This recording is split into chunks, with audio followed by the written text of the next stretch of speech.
Hello everybody, my name's Jeffrey Way and welcome back to 30 Days to Learn jQuery. So today we're going to take another leap forward. We're going to take a look at effects, how you can use fades and slides, but we're also going to focus a good bit on structure. And this is something you'll especially want to pay attention to. With jQuery, it's very easy to have hugely indented code that makes your project very difficult to manage when you have all of these callback functions. So that's something we will also handle in the process of today's demo. Now here's what we're going to build. We have a simple post and we want to have a button at the bottom for the user to contact the website owner.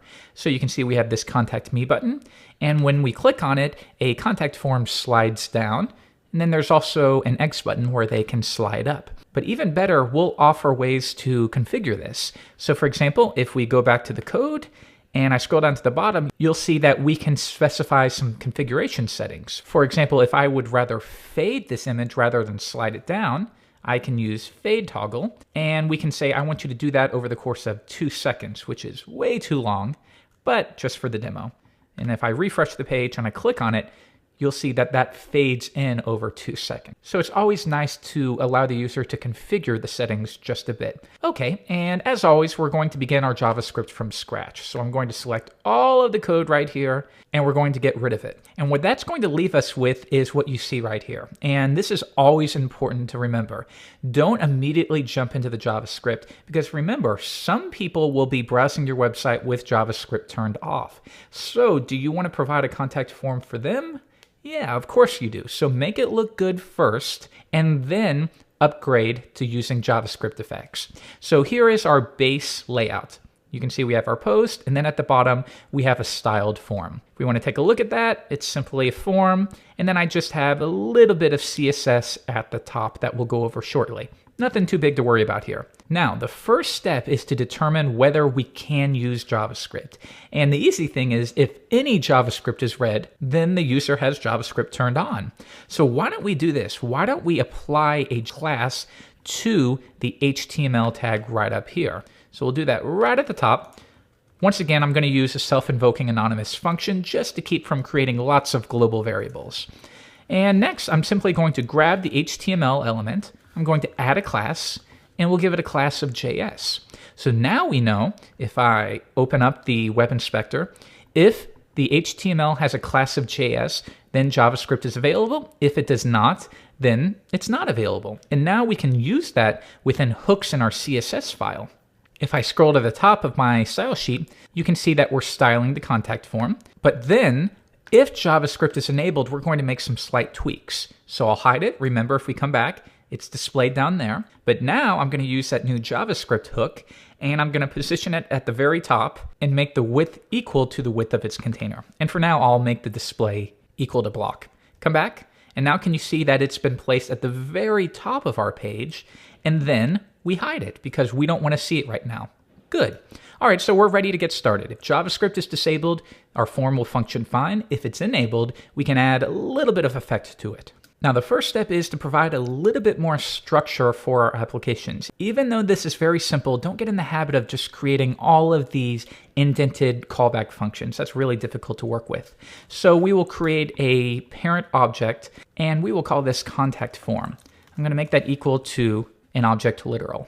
Now, first, we need a method that we call that sort of gets the ball rolling, and this is most often called init. If you're familiar with object-oriented programming, that would be the same thing as your constructor method. So we'll say init is a function, and this method, as I noted, gets everything moving. So at the very bottom, we're going to call it contactform.init. Hopefully that makes sense. This page runs, we create a parent object, and then we call its first method init, which gets everything started. Now, within this method, the first thing I want to do is create a button the user can click on that will toggle the display of that contact form. Well, we know that we can create HTML and throw it into the DOM really easily with jQuery. So we'll create those tags, and then we'll pass an object as a second parameter so that we can give it some text. And this text will be contact me. Now the next step is I want to insert this button right after, if I scroll up, let's insert it right after the article. So I want the button to show up right here. Well, if you refer to the last lesson, we know that once we have essentially an HTML fragment, we can insert that after the article. So I can do that. Insert after article. And if you need to be more specific, you can use an ID on that article. You can use a class. You could even say article first, like so. So let's save that for now and come back, reload the page, and sure enough, you can see that the Contact Me button has been added. But when I click on it, of course, nothing is going to happen. So that's the next step. I want to listen for when that button is clicked, and when it is, I want to display the contact form. Because remember, the only thing that keeps the user from seeing the contact form is the fact that we've set the display to none. That's the only thing. So when that button is clicked, we're simply going to alter that display so that we can see it. And in the process, we'll add a little bit of effect to make it look better. After we create the button and insert it after the article, then I'm going to attach an event handler. And we're going to listen for when that button is clicked. And when it is, we have a couple options here. We could pass an anonymous function like so, and this is what we've done in the past. But again, I want you to be a little careful with this. It's very easy with jQuery code to see these anonymous functions extending where your indentation is all the way up here. So many times you'll find that it's easier and more maintainable to reference a named function or method. So in this case, rather than passing an anonymous function, we will pass this .show. Now, within the context of an object like this is going to refer to that contact form. Now to verify that, let's comment this out, and I will console.log this, because this is something I think is really important to understand. Otherwise, you'll get really confused with what is this in this context and in this. So if I log this within the init method, you'll see that it refers to the object. And right now, the contact form object only has an init method. So let's remove that, uncomment this. And when that button is clicked, we're going to refer to the object by using this, and then we're going to call the show method. We'll create that method right now. And for now, we're simply going to write showing to demonstrate that it is working. I'll click on the button, and now we do get showing at the bottom. Now, a question that comes up a lot is, well, if show is a method, then why aren't we doing this? Why aren't we calling that method? And it's because we don't want to call it right away. If JavaScript came across that, it would parse all of this code, and then it would come to this section right here, this .show, and it would immediately execute this function. But we don't want to do that. We only want that function to be called on the condition that the corresponding button is clicked. So now we're going to hard code some things in, just for the time being. I need a way to reference the contact form, and the contact form is stored within a div with an ID of contact. So let's create a variable called container, and we'll simply jump into the DOM and grab that div with an ID of contact, like so. Good. Now in this case, we're going to grab the container. We know it's hidden by default, so let's just show it for now. Close this out, reload, and when I click on Contact Me, we're getting an error. Let's see what it is. Cannot call method show of undefined. Now you can see, and I did this on purpose, you can see that this does not refer to what you think it does. You would think this refers to the contact form object, but that's not what it does, because remember, we listen for a click event and then we called a function. So it's the same thing as if we did this. And we know from previous lessons that within a callback function, this is going to refer to the button that was clicked. It's no longer referring to that object. So that's why, as I noted, within a callback function or in some other situations, you'll want to refer to it as contact form by its name. Okay, so let's back up just a few steps and then update it to contact form.container. And now let's see if it works. I'll bring this down, click on the button, and now you can see the contact form. Good, that was pretty easy.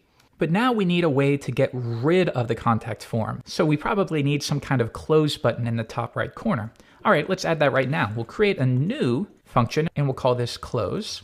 And within here, we're going to create a span. I'm going to give it a class of close. We'll just hard code this in right here. And I'm going to use an X to represent a close button. Good. So now we've created the span. We're going to append it to, and what will this refer to in this case? And the truth is, this can refer to whatever you say it does, but you have to be explicit about that. So when we call this function, I want to make sure that this is going to refer to the container or the div with an ID of contact. So keep that in the back of your mind. This is the contact div. So we're going to append that xspan, or why don't we change it to prepend to, and then once again, we're going to attach an event listener, and we're going to listen for when it's clicked. And when it is, we'll just pass an anonymous function here, and we will simply grab that contact div and hide it. It's showing the user clicks on the X button, so they're done. Now we need to hide it. But once again, you would think we could do this.hide, but we can't do it because we're within a callback function. In this case, this refers to the div with an ID of contact. But then we listen for when this close span is clicked, and when it is, within here, this is going to refer to the span. So how do we roll back and refer once again to the contact div? Well, we know that up here, this refers to the contact div. So why don't we cache that location? So we'll say var this equals this. And now we know that's the contact div. Then within here, we can simply reference it like so, this hide. We showed it, now we're going to hide it. The next step is we need to call this function. So right here within the show method, we know that the user has clicked on the button, they want to see it, so let's make sure that we add the X button, and then we display the form. At the top, we'll say contact form.close. But remember, if we do it like this, this is going to refer to the contact form object. Within here, this will not refer to contact, it's going to refer to the contact form object. Now, there's lots of ways to deal with this, but for demonstration purposes, how could we say, no, within this function, this is going to refer to the contact div wrapped within jQuery? The way we do that is we use a JavaScript method called call. And this means we are going to call the close function right here. And within here, what are we going to use to represent this? Well, that's easy. We want to use contact form.container.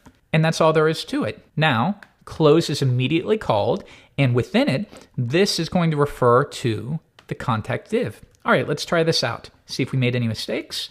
I'm going to open up Chrome Developer Tools, click on Contact Me, and now you can see in the top right corner, we have this close button. Now you'll see that we have a little pointer finger there. If we scroll back to the top, you can see that I've styled this just a bit. So by default, without any styling, the close button is going to look like that. But then we simply position it absolutely, and we put it in the top right corner, and then we set the cursor to pointer so that the user knows they can click on it. Now let's see what happens when I click on it. Click, and now it hides. Pretty easy. Click, hide. So now that we have the basic functionality in place, we can expand this a good bit to provide a little more effect so it feels like it's sliding down. Within our object, I'm going to add a new object within it, and we're going to call this config. And this is where we can set some base settings, and then later we'll allow the user to override those settings. So we'll say the base effect, and this will be how it's hidden and displayed. I'm going to use slide toggle. So with jQuery, if something is hidden and you want to display it by sliding it down, you would use a method called slide down. And if you want to hide it using a slide, you would use slide up. And the same thing for fading, fade in, fade out. Now, if you want to use the same kind of toggle functionality that we know we can achieve with show and hide, you have the same thing, slide toggle, and then you also have fade toggle. And that means if the element is hidden, fade it in. But if the element is displayed, then fade it out. That's all toggle means. So it's simply a helper method. So within here, I'm going to set the default effect to slide toggle. Now, rather than using show, we're going to use our effect. So rather than contactform.container.show, we are going to reference slide toggle.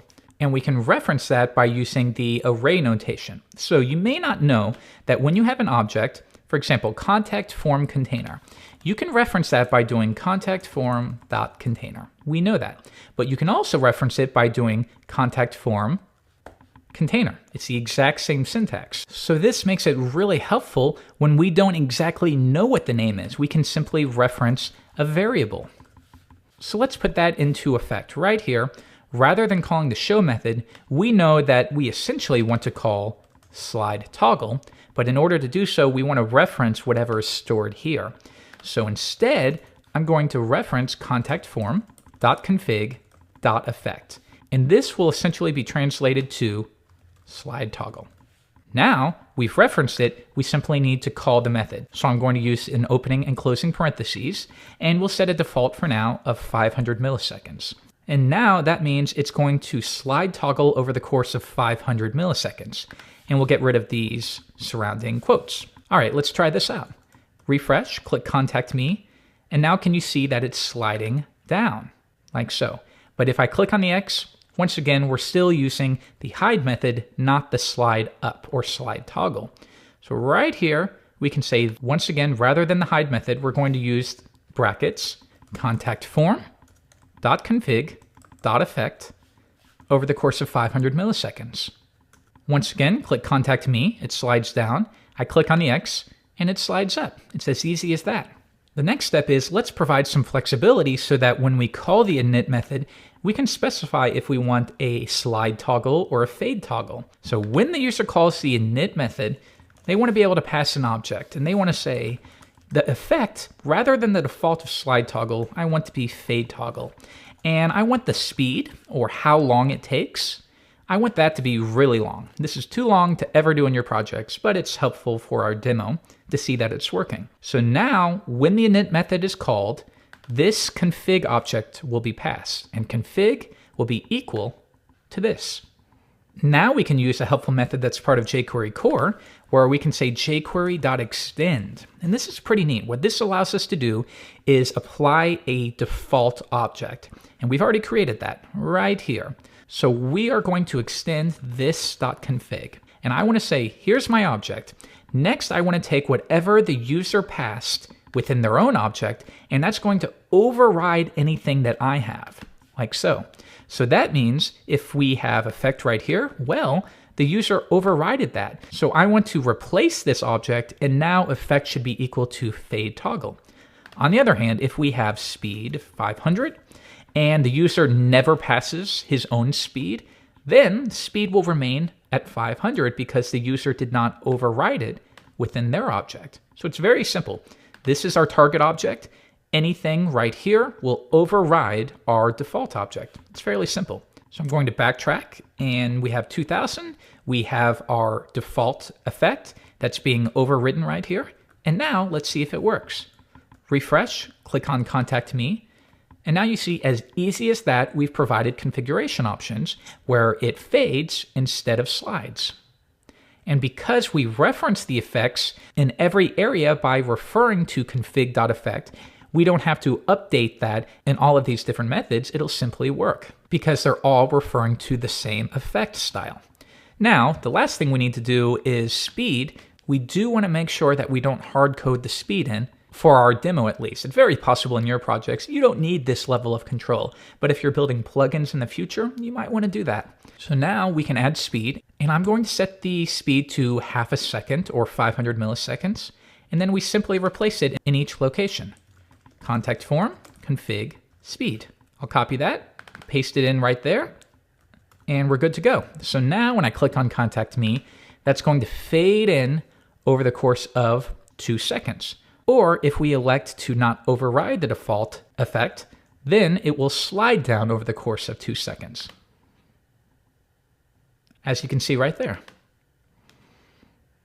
Good. Now, of course, you would never want to do an effect that slow. I usually stick with around 300 milliseconds. One more time, click it, and that's pretty snappy. Now, at this point, our effect is done. We just want to do a little bit of cleanup. Right here in the show method, you can see that gets a little bit difficult to read because we are referring to contactform.container, contactform.config. So why don't we improve performance a tiny bit and also make it more readable for us? We'll create some variables. We'll create one called CF for contact form. Next, a variable called container, and that's going to refer to contactform.container. Or, remember, that refers to the div with an ID of contact. And then one more, once again, this is mostly for our convenience, config, and that will be equal to cf.config. Now we can clean things up a bit. I'll get rid of this and refer to container, then get rid of this and refer to config, and the same thing right here. And up here, we can replace that with container. That looks good to me, and look how much easier that is to read. One more time, try it to make sure it's working.